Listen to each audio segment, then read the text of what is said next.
Assalamualaikum, apa kabar semua? Kembali lagi bersama saya Rizal Fauzi.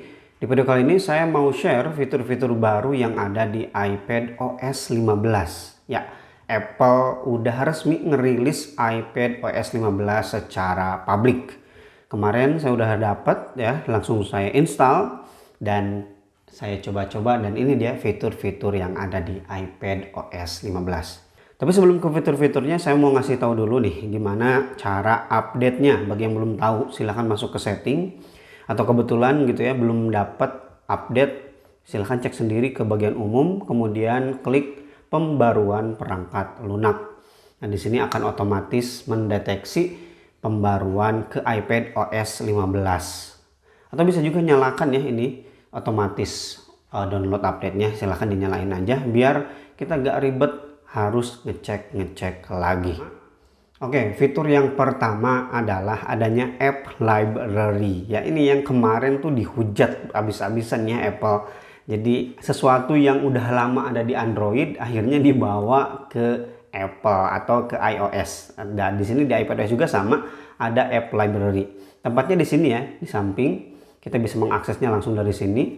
Kalau kita klik bagian ini akan tampil aplikasi-aplikasi sesuai hurufnya. Bisa kita slide lewat ininya, huruf-hurufnya. Ini kan sama banget ya yang ada di Android kayak gini. Atau kita juga bisa mengakses melalui swipe ya, terus ke bagian akhir, maka akan otomatis langsung masuk ke app library. Dan di app library ini otomatis oleh sistem dikumpulkan sesuai kategorinya masing-masing. Seperti di sini sosial media, kemudian di sini juga ada folder baru lagi lebih kecil. Di sini juga ada folder baru lagi. Jadi ini lebih memudahkan kita untuk mengakses aplikasi. Kalau kita gak mau ribet nyari gitu ya, swipe langsung aja klik ini, kita cari aplikasinya sesuai dengan kategori. Fitur yang kedua di iPadOS 15 adalah widget. Ya, dari sebelumnya udah ada widget, tapi sekarang kita lebih bebas mengkustomisasinya. Seperti ini, contohnya saya menambahkan widget Apple TV dan ukurannya sangat-sangat besar. Atau ini, kan kalau dulu kita harus slide dulu ya. Nah, kalau ini sekarang udah kita permanenkan aja di sini. Dan tempatnya bisa kita pindah-pindahkan. Mau kemana juga bebas. Ini teh. Ukurannya juga sama, bisa kita atur-atur ya. Kalau kita mau menambahkan widget baru, kita tahan layarnya, kemudian klik icon plus di atas kiri ya. Kemudian di sini beberapa widget yang tersedia. Ukurannya juga bermacam-macam, misalnya di sini saya aplikasi Play Store ya. Nah, di sini ada ukuran sampai seperti itu. Bahkan ada yang lebih besar seperti tadi ya, Apple TV. Sampai ukurannya memenuhi layar. Hampir memenuhi layar. Baterai juga di sini sama ya, ada banyak. Ya, intinya berbagai macam ukuran. Kalau kita mau menambahkan tinggal klik aja tambah widget. Maka otomatis widgetnya masuk ke home screen. Widget ini juga sesuatu yang kemarin tuh lumayan dicibir juga ya oleh para pengguna Android ya, jadi sindiran gitu. Karena widget ini adalah fitur yang udah lama sekali ada di Android, tapi baru ada di Apple. Ya wajar sih, Android juga kan suka bawa sesuatu dari Apple kemudian diimplementasikan di Android dan sebaliknya. Ya namanya juga teknologi ya, biasa aja sih. Fitur yang selanjutnya di sini ada di bagian baterai ya, kita masuk ke setting kemudian masuk ke baterai. Kalau kita perhatikan di sini ada mode daya rendah atau low power mode. Kalau fitur ini diaktifkan maka aktivitas background ya akan sedikit dibatasi. Jadi akan banyak aplikasi yang di-kill lah, dimatikan supaya tidak banyak menguras daya atau power. Fitur yang selanjutnya ini adalah fitur salah satu yang paling saya suka ya di iPadOS 15 ini adalah fitur multitaskingnya seperti yang ada di Windows. Perhatikan ya, kalau saya buka aplikasi misalnya ini, saya buka Safari, di bagian atas ada 3 titik kecil. Nah kalau kita klik maka akan muncul pilihan full screen atau setengahnya atau floating Windows. Bisa dipilih langsung dari sini. Memang ini fiturnya udah ada ya. Kalau kita mau floating Windows gampang gitu ya. Kita tarik kemudian ini tarik ke sini, kan ini juga sama ya floating Windows. Tapi sekarang itu jadi lebih mudah. Tinggal klik aja bagian atas, kemudian klik yang floating windows. Kalau kita mau floating windows, kemudian pilih aplikasi yang lain yang mau kita buka secara bersamaan. Maka ini jadi floating windows. Atau misalnya dibagi dua seperti ini juga sama, itu jadi lebih mudah. Buka file, klik, kemudian kita pilih yang bagian dua. Silahkan pilih satu aplikasi lagi yang mau kita buka bersamaan, langsung otomatis. Ini lebih seamless ya, lebih gampang aksesnya. Good job, saya senang banget dengan adanya fitur ini. Mirip banget yang ada di Windows. Fitur yang selanjutnya masih berhubungan dengan multitasking, dan fitur ini saya suka juga. Contohnya kita buka Word ya. Nah, di sini akan ada jendela-jendela kecil yang mana yang sebelumnya udah kita buka. Kita mau buka yang mana nih? Membuka yang ini, silahkan langsung akan terbuka. Mau floating windows juga bisa, tinggal tahan kemudian tarik. Ini lebih simpel ya. Mau floating windows kembali lagi ke sini. Nah, ini lebih gampang. Sangat-sangat suka ini teh saya. Di sini bisa disembunyikan ya, ini udah ada dari sebelumnya. Jadi bagi teman-teman yang suka buka tab ya, beberapa tab di satu aplikasi, di sini sangat simple ya. Salah satu kekurangan di Android kan kayak gitu ya.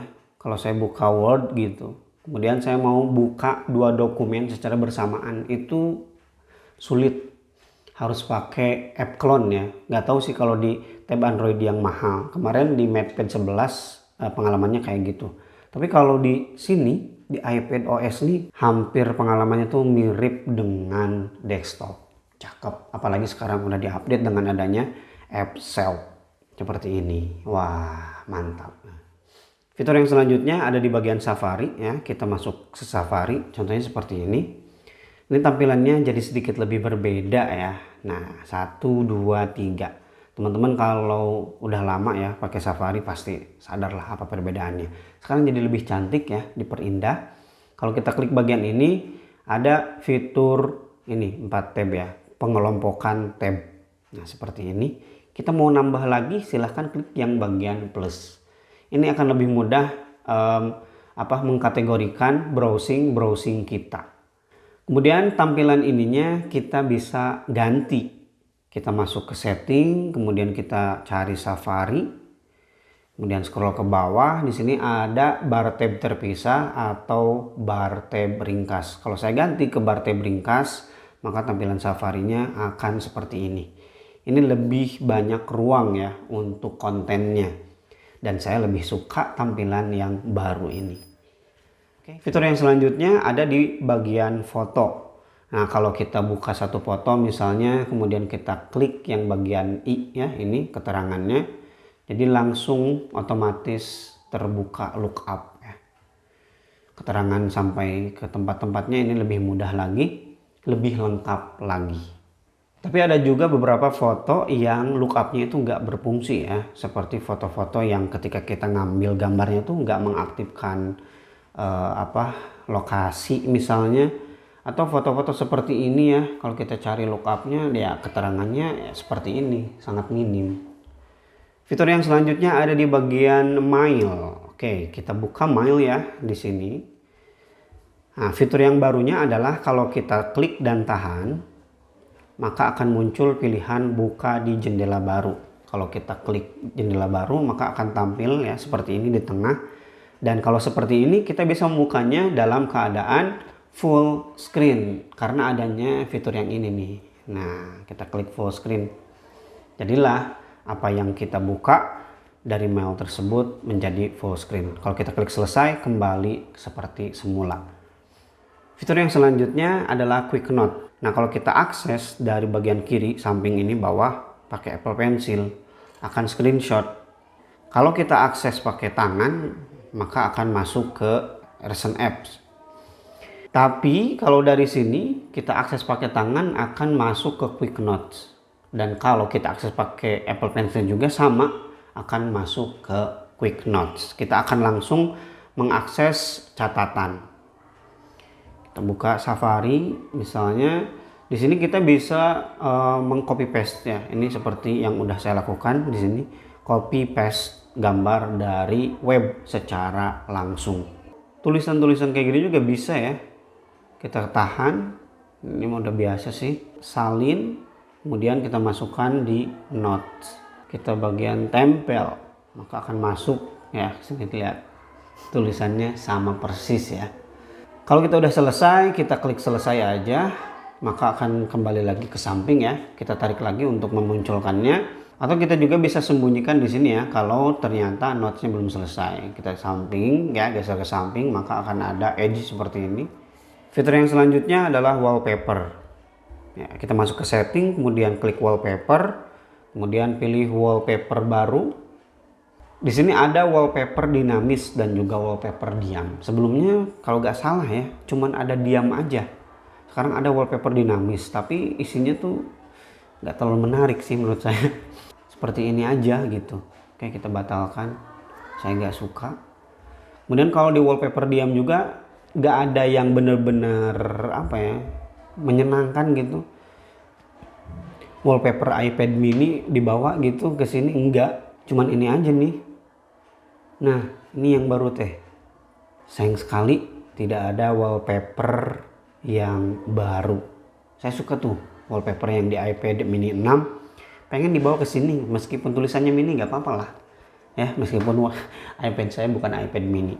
Oke, itu dia beberapa fitur yang baru saya temukan ya di iPad OS 15. Bagi teman-teman yang punya informasi lebih mengenai fitur baru di iPad OS 15, boleh kita sharing di kolom komentar ya. Kasih tahu saya, langsung tulis aja di kolom komentar.